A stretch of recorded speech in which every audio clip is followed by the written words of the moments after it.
now we'll see about the reactions in the first chapter of chemical reaction and equations of 10th standard. So अभी हम पहले देख लेते हैं कि what is a difference. हमने लास्ट बहुत सारे पिछली वीडियोस में देख लिया है कि reactions क्या होते हैं, प्रोडक्ट क्या है, रिएक्टेंट क्या है, ये सब कुछ क्या है हमने देख लिया. Now we'll see the two fundas of the reactions, that is a balanced reaction and the unbalanced reaction. So what is a balanced and what is a unbalanced? Balanced reaction means a reaction which consists of a balanced equation. Unbalanced reaction means the reaction which consists of unbalanced equation. Now balanced equation मतलब क्या होगा ना, इसके पहले एक बार मैं आपको short में ये बता दूं कि एक्चुअल में इक्वेशन क्या होता है. ठीक है, अगर मैं इक्वेशन की बात करूं तो पहले ही मैंने आपको एक चीज बता दिया था, that is what is a word equation. Word equation क्या होता है वो मैंने आपको पहले ही बता दिया था. ठीक है, वर्ड इक्वेशन में क्या होने वाला है, लाइक ये एग्जांपल लेते हैं तो आपको इजीली पता चलेगा. Zinc plus sulphuric acid will give zinc sulfate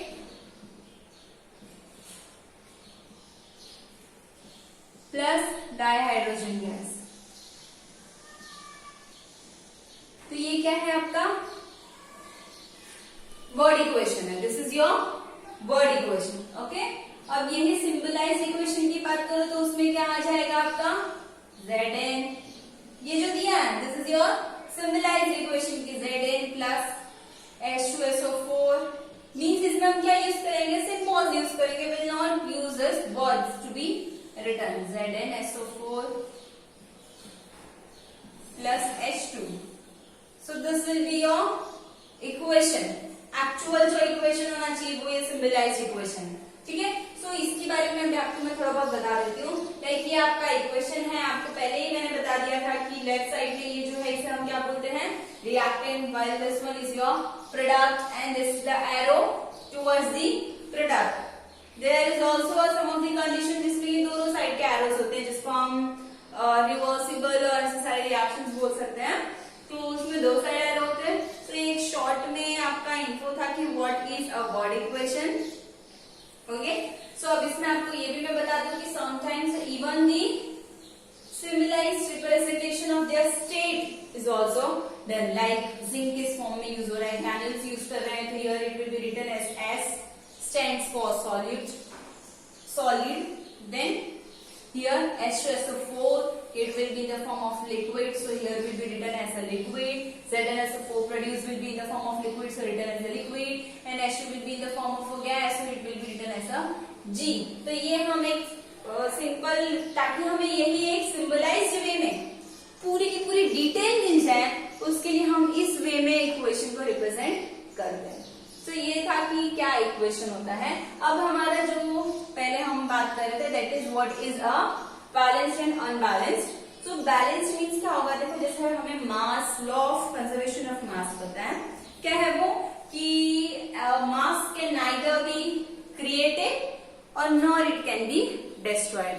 मास को ना ही हम क्रिएट कर सकते हैं और ना ही डिस्ट्रॉय कर सकते हैं. सो बैलेंस इक्वेशन के लिए फर्स्ट इंपॉर्टेंट पॉइंट कि जो मास होगा वो product as well as reactant means reactant and product दोनों साइड के मास सेम होने चाहिए.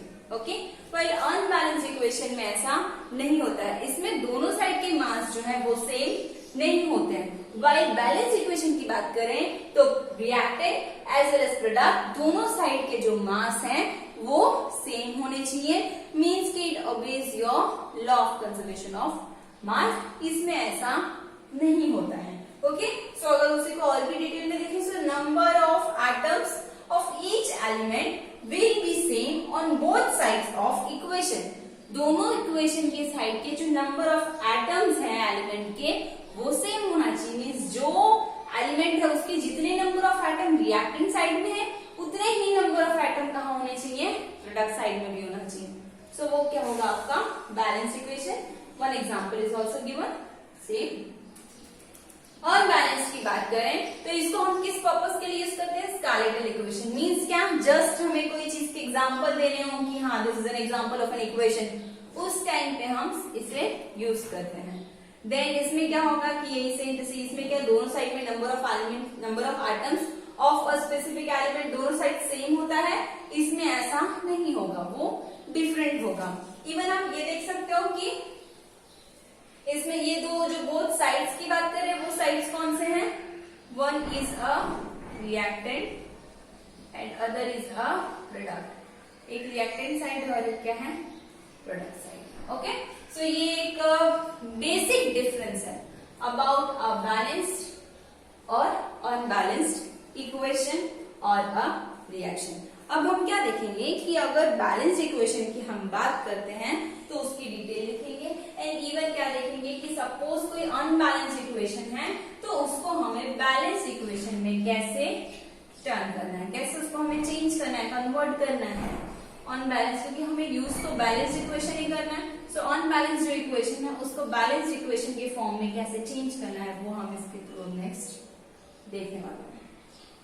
ओके, सो मैं लिख देती हूँ यहाँ पे balanced equation.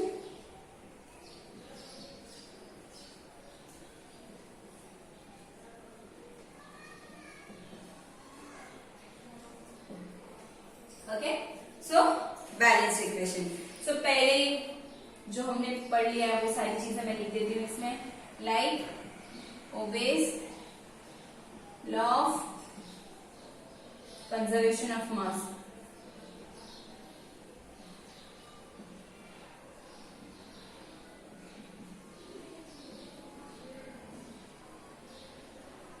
Law of conservation of मास को ये ओबे करता है। देन दूसरा हम क्या लिख सकते हैं कि इसमें नंबर ऑफ जो टोटल मास है, mass at reactant side, total mass लिख देती हूँ, at reactant side will be equal to total mass at product side. Total mass reactant side पे जो है, टोटल मास जो प्रोडक्ट साइड पे है, वो दोनों कैसे होने चाहिए, सेम होने चाहिए। ओके, सो ये पॉइंट हो गया। उसके बाद क्या लिख सकते हैं हम, number of atoms of each element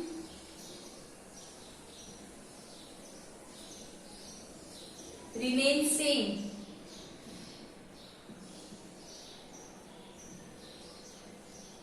before and after the reaction.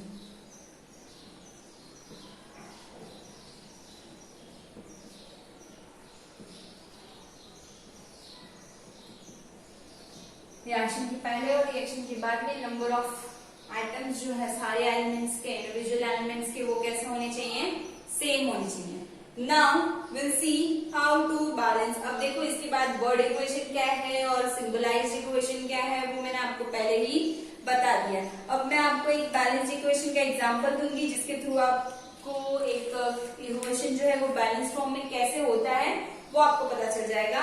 उसके बाद मैं आपको दिखाऊंगी कि अनबैलेंस इक्वेशन को कैसे आप बैलेंस्ड फॉर्म में कन्वर्ट कर सकते हो। ओके, सो सबसे पहले हम पहले वाले एग्जांपल ले लेते हैं, that is Zn zinc granules plus H2SO4।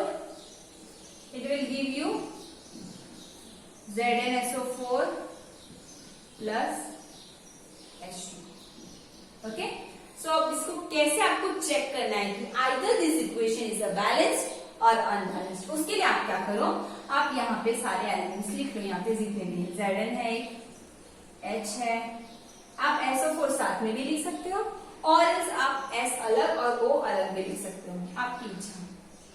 Okay, अब यहाँ आप लिख दो रिएक्टेंट और प्रोडक्ट, ऐसे आप बिफोर आफ्टर लिखो, रिएक्टेंट प्रोडक्ट लिखो, आप कुछ भी लिख सकते हो, आपकी इच्छा। ओके, नाउ अब आप देखो कि कौन सा कितना प्रेजेंट है on both the side. Like zinc कितना है आपकी रिएक्टेंट साइड में, this is your reactant side, this is your product, this is 1 in your reactant side, even product में भी कितना है, 1 है। नाउ H कितना है रिएक्टेंट साइड में, इट इज 2, प्रोडक्ट में भी कितना है, it is 2। S reactant side में it is 1, in product side again it is 1। Oxygen कितना है, it is 4, product side it is 4। Means क्या आप देख सकते हो कि जितने एलिमेंट्स आपने मेंशन किए हैं वो सारे के सारे रिएक्टेंट में जितने हैं उतने ही प्रेजेंट प्रोडक्ट साइड में है। 1 2 1 4, 1 2 1 4। इसका मीन्स क्या है, इसका मीनिंग आप क्या निकाल सकते हो कि आपका ये जो इक्वेशन है this is your balanced equation. आपको सिंपल क्या पता होना चाहिए कि अगर आपके एलिमेंट्स जितने रिएक्टेंट हैं उतने ही प्रोडक्ट में हैं, दोनों रिएक्टेंट और प्रोडक्ट साइड मैच हो रहा है, means your equation is a balanced type of equation. So ये आपका कैसा है, बैलेंस्ड इक्वेशन है। सो इस वे में आप चेक कर सकते हो कि आपका इक्वेशन आइदर बैलेंस्ड है और अनबैलेंस्ड है। ये आपको मैंने चेक करना दिखाया है। इवन क्या ये सब लिख दिया है मैंने आपको कि ये बैलेंस्ड इक्वेशन के क्या फीचर्स हो सकते हैं। एक बार फिर से रिवाइज कर दूं तो क्या हो सकता है, obeys the law of conservation of mass, means क्या mass can neither be created nor be destroyed, मतलब कि जितना रिएक्टेंट में होगा उतना ही प्रोडक्ट में होना चाहिए, क्योंकि वो बीच में ना ही क्रिएट हो सकता है नया और ना ही बीच में वो पुराना डिस्ट्रॉय हो सकता है। नाउ नेक्स्ट क्या है, total mass at reactant side is equals to total mass at the product side. जो टोटल रिएक्टेंट साइड का मास है वो सेम होगा at the product side. Next क्या होगा, number of atoms of each elements remains same before and after the reaction। Reaction के पहले और रिएक्शन के बाद जो एलिमेंट्स हैं उनके नंबर ऑफ एटम्स क्या रहने वाले हैं, सेम रहने वाले हैं। उसके बाद मैंने आपको एक बैलेंस इक्वेशन दिखाया, एक एग्जांपल दिया, और वही बैलेंस इक्वेशन वो बैलेंस्ड है कि नहीं है वो कैसे चेक करना है वो मैंने आपको बताया। अब हम क्या देखेंगे कि एक हम अनबैलेंस इक्वेशन लिखेंगे और उसको हम बैलेंस करना सीखेंगे कि how to balance the unbalanced equation. So वो इक्वेशन हम लिख लेते हैं, then will balance the equation. And the equation is Fe plus H2O। Fe is iron और फेरस, आप जो भी बोलो इसको, then H2O means water. It will give Fe3O4 plus H2. Okay? Fe means iron. Fe plus H2O will give you the Fe3O4 plus H2. ये सारे आपके क्या हैं, इक्वेशंस के एलिमेंट्स हैं। अब हम ये कैसे टाइप का इक्वेशन है, ये अनबैलेंस है। ओके, ये तो मैंने आपको बता दिया कि हम बैलेंस में कन्वर्ट करने वाले हैं तो बट ऑब्वियस अनबैलेंस लेंगे, बट वही जो हमारी पुरानी क्राइटेरिया थी उसके हिसाब से हम इससे पहले चेक कर सकते हैं कि either it is a balanced और unbalanced. So same Fe plus Fe then H then O लिख लो। Here is your reactant, here is your product। Means क्या, Fe यहाँ कितना है रिएक्टेंट में, it is 1, in product side it is 3। आपको पहला ही एलिमेंट मिल गया जो अनबैलेंस्ड है, रिएक्टेंट में 1 है और प्रोडक्ट में कितना है, 3 है, सेम नहीं है। मीन्स ये क्या है, 100% श्योर अनबैलेंस्ड इक्वेशन है। नेक्स्ट क्या है, H, here it is 2, here it is 2, means your hydrogen is balanced on both the sides, same है दोनों साइड में। Next is O, here is your 1O, while यहाँ आगे कितने हैं, 4 है, अगेन ऑक्सीजन इज अनबैलेंस्ड। सो इस ये रिएक्शन तो टोटली क्या है, अनबैलेंस्ड इक्वेशन है। अब हमें क्या देखना है कि इसमें क्या बैलेंस है क्या unbalanced. Your iron is unbalanced, एक साइड रिएक्टेंट साइड 1 है, प्रोडक्ट साइड 3 है, per your hydrogen is same both the sides, means it is a balanced. और your oxygen is again unbalanced, in reactant it is 1, in product it is 4।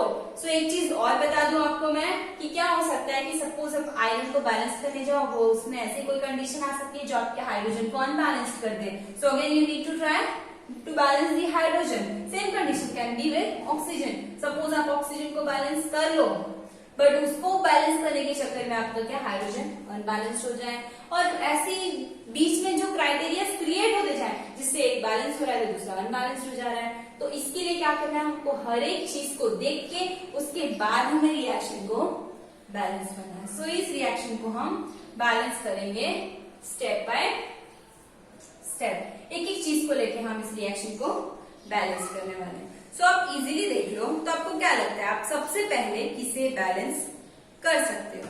You can see the reaction and you can have the balancing of the equation. तो इसमें सबसे पहले आप क्या देख सकते हो कि सबसे पहले आप ये इक्वेशन को देखो तो यहाँ आपका क्या ऑक्सीजन 4 है, आप इसे अपने हिसाब से बैलेंस कर सकते हो, नो इशू। बट मैं आपको जो बता रही हूँ उसके हिसाब से आप देख सकते हो यहाँ ऑक्सीजन कितना है, 4 है, इट मीन्स ऑक्सीजन।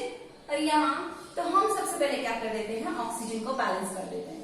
तो सबसे पहले जो हमने बैलेंसिंग किया उसमें हमने क्या कर दिया, Fe प्लस यहाँ ऑक्सीजन 4 है, यहाँ हमें बैलेंस करना है, so will add 4H2O is Fe3O4 plus H2। Okay, again you can check, आप फिर से चेक कर सकते हो, हम साइड साइड में चेक करते जाते हैं ताकि स्पेस भी कम लगे। अब इसमें चेक करो तो Fe क्या है आपका, अब ये तो अनबैलेंस ही रहने वाला है, याद रखो ये रिएक्टेंट है, ये प्रोडक्ट है, इसमें हम कर रहे हैं, और ये किसके लिए है, फॉर दिस इक्वेशन। ओके, और ये यहाँ पे कितना है, प्रोडक्ट साइड में 3 है, हाइड्रोजन हमारा जो है आई गेस वो अनबैलेंस्ड हो गया है।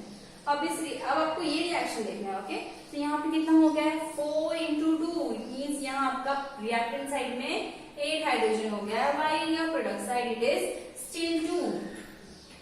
और ऑक्सीजन की बात करें तो यहाँ कितना हो गया, 4 हो गया, यहाँ पे भी 4, मीन्स सेम जैसे मैंने आपको पहले बताया था कि ऐसी कंडीशन अराइज हो सकती है कि आप एक को बैलेंस करने जाओ और दूसरा क्या हो जाए, अनबैलेंस्ड हो जाए। वही कंडीशन अराइज हुई, आपने ऑक्सीजन को तो बैलेंस कर लिया लेकिन आपका जो हाइड्रोजन ऑलरेडी बैलेंस था वो क्या हो गया, अनबैलेंस्ड हो गया। No issue, will do it again. So यहाँ पे आप क्या देख रहे हो, 4 into 2, 8 हाइड्रोजन हो चुका है, यहाँ पे 2 है, तो यहाँ पे भी आपको क्या कर देना है, 8 कर देना है, simple. You can multiply it with again 4 के साथ मल्टीप्लाई कर दो, Fe plus 4H2O gives you Fe3O4 plus 4H2 लिख दो। ओके, सो क्या हो जाएगा, विल से इट अगेन, हम यही चीज को कंटिन्यू कर लेते हैं। Okay, FeHO, this is for this equation. Okay, इसमें क्या हो जाएगा, Fe तो वही सेम रहने वाला है क्योंकि हमने उसको कुछ नहीं किया अभी तक। H के लिए आप देख रहे हैं 4 into 2 8, 4 into 2 8 मीन्स ये दोनों साइड 8 8 हो गया है, और your oxygen is 4 and here is also 4, means क्या है, अब आप देखो तो आपका हाइड्रोजन भी बैलेंस हो गया है, even your oxygen is balance. अब आपको सिर्फ और सिर्फ क्या बैलेंस करना है, Fe सिर्फ और सिर्फ बैलेंस करना है। सो उसके लिए आप सिंपल देख सकते हो कि आपके प्रोडक्ट साइड में कितना है, 3 है, वाइल आपके रिएक्टेंट साइड में कितना है, 1 है, सिंपल मल्टीप्लाइड बाय 3। सो यहाँ क्या हो जाएगा, 3Fe। देखो एक चीज और आपको बता दूं, अगर आप बैलेंसिंग कर रहे हैं ना तो आप यहाँ नीचे साइड में, ये साइड में कुछ भी ऐड नहीं कर सकते हो, you just have a chance of adding here, सिर्फ और सिर्फ आप यही साइड में ऐड कर सकते हो, यहाँ ऐड नहीं कर सकते। अगर मैं आपको x और y लिख के समझाऊं तो आगे इजीली समझ में आएगा। मीन्स क्या, अगर मैं यहाँ x लिख दूं, यहाँ y लिख दूं, तो आप सिर्फ x को ही चेंज कर सकते हो, y you can't change. Okay, so हम सिंपल क्या करेंगे, यहाँ पे 3Fe plus 4H2O, Fe3O4 plus 4H2। अब इसको यहाँ पे मैं आपको बता देती हूँ, this is your reactant, this is your product, FeHO, here it is 3, here also it is 3, of hydrogen, here it is 8, here is also 8, oxygen, here it is 4, here it is 4, means आप देखो ये आपका first condition था जहां पे दोनों side unbalanced है, ये आपका लास्ट इक्वेशन है जहां पे हमने दोनों को क्या कर लिया है, बैलेंस कर लिया।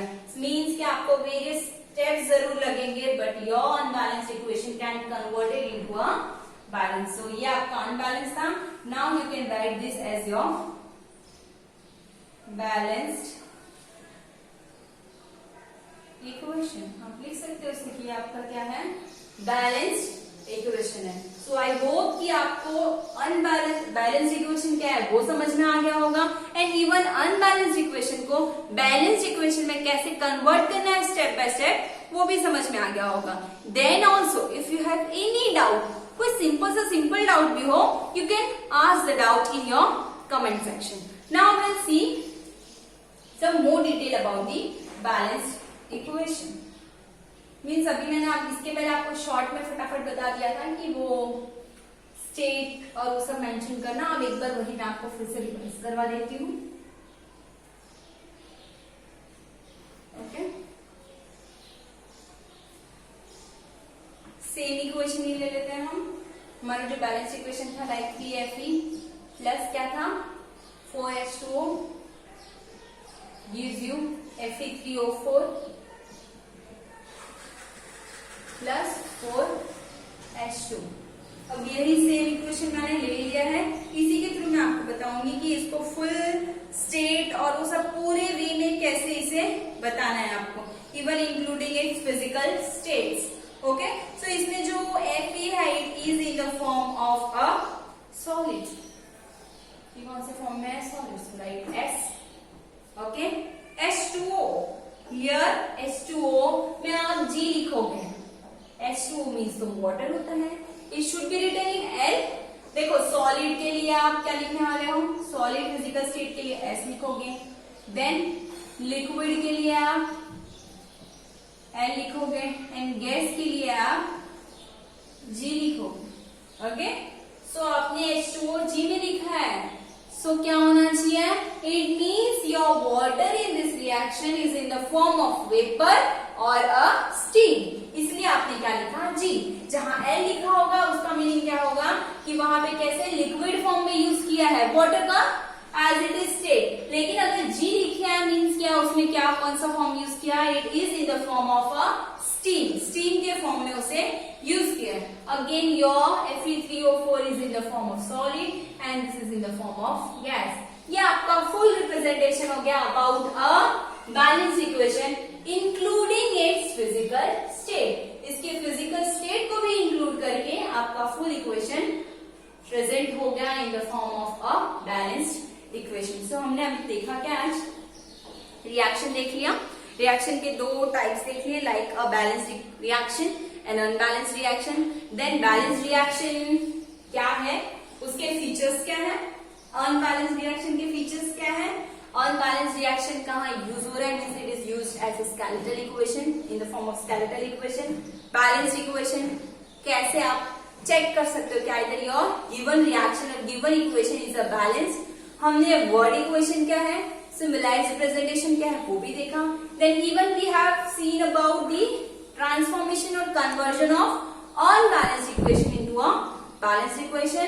देन फुल हमने वर्ड इक्वेशन सिंबलाइज जैसे मैंने बताया वो देखा, प्लस हमने इक्वेशन में सिंबलॉइड की जो रिप्रेजेंटेशन है इक्वेशन का, उसमें आप फिजिकल स्टेट को कैसे रिप्रेजेंट करोगे उसके वो भी देख लिया है। So up till here even आप इसमें टेम्परेचर्स वगैरह भी मेंशन कर सकते हो, ये चीज रह गया था, सो मैं आपको इंक्लूड करके बता दूं कि सपोज कोई एक्स्ट्रा कंडीशन इंक्लूड हो रहा हो, ठीक है, not talking about this reaction but in another reaction also, suppose कोई कंडीशन इंक्लूड हो रहा हो, लाइक कोई प्रेशर हो रहा हो, XATM प्रेशर लिख सकते हो, कोई टेम्परेचर यूज हो रहा हो -y डिग्री सेल्सियस लिख सकते हो, और कोई कंडीशन लाइक सनलाइट यूज कर रहे हो आप, हीट यूज कर रहे हो, हीट के लिए ऐसे डेल्टा का सिंबल भी दिया रहता है, ऐसा कोई कंडीशन, या कोई कैटलिस्ट यूज कर रहे हो, लाइक अगर मैं आपको इसके पहले हमने लाइफ प्रोसेस वाला चैप्टर किया है तो उसमें आपने देखा है फोटोसिंथेसिस का इक्वेशन है, that is 6CO2 plus 12H2O gives C612H2O gives C6H12O6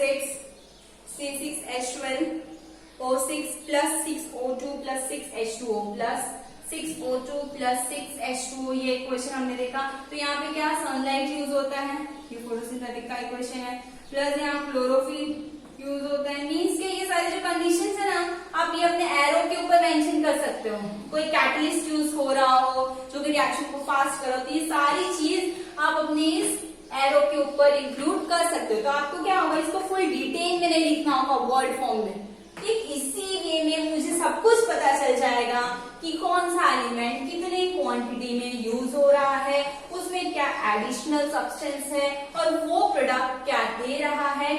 even इस प्रोडक्ट की स्टेट्स भी, like it is in aqueous form, it is in liquid form, your C6H12O6 is in your aqueous form, is in aqueous form, it is in aqueous form, this is your liquid form। तो इससे हमको full detail, एक equation को देख के आप उस पूरे रिएक्शन के फुल डिटेल समझ सकते हो एक लाइन के इक्वेशन को देख के। So this is your symbolic representation of equation. Equation है ये आपका balance type of equation including the physical state. So I hope आपको यहाँ तक सब कुछ समझ में आ गया होगा। Then also if you have any doubt, any silly doubt or any doubt, you can ask in a comment section. I will try to resolve it in my next video. So if you like the video, please like, share and subscribe the channel. Thank you.